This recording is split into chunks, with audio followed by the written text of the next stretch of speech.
بسم اللہ الرحمن الرحیم۔ نماز جمعہ کی فضیلت۔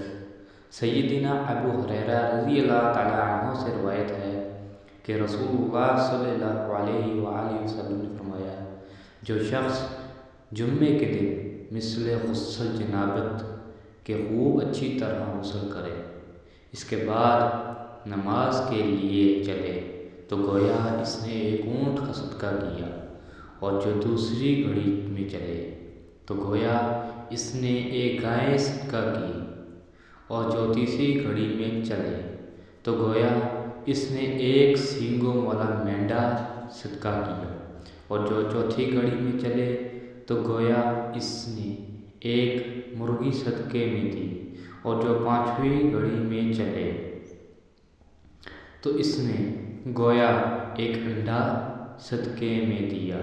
بس جس وقت امام خطبہ دینے نکل آتا ہے